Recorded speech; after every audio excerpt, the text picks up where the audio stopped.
For the second part of my project, I had originally planned to find the reason or something of the sort as to why my family decided to come to what is now the United States.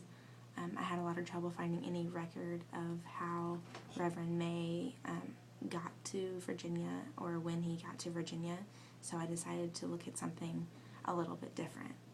For my DAR application, I had known that Joseph May had fought in the Revolutionary War, but I only knew his birth year and that he was born in Virginia and that he had served.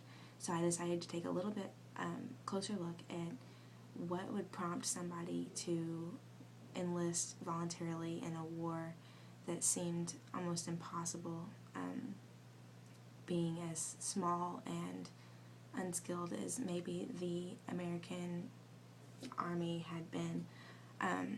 So I found out a lot about Joseph May that my family had never known before. I found out that he was born on September 5th of 1732 in Virginia.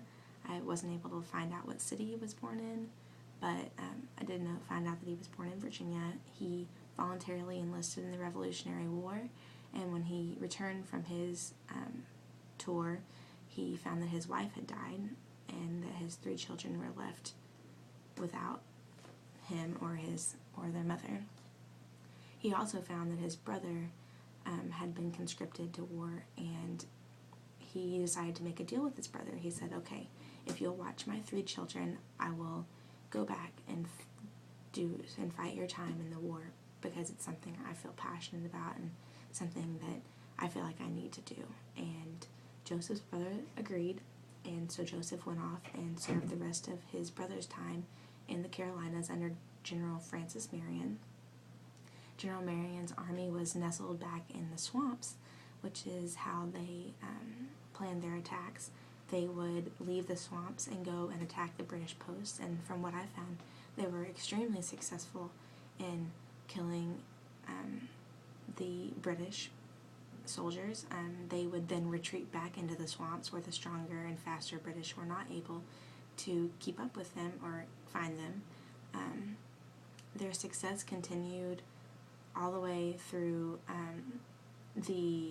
when the American Riflemen and General Marion finally conquered Colonel Tarleton and his soldiers at the Battle of the Cowpen under General Gates. And their success continued even further until the surrender at Yorktown, Virginia in 1781, in which Joseph May actually was able to witness this. And he was, a contributor as a soldier and did his part in gaining the American independence and freedom. So while I wasn't able to figure out what brought Reverend May here, other than he was obviously a minister in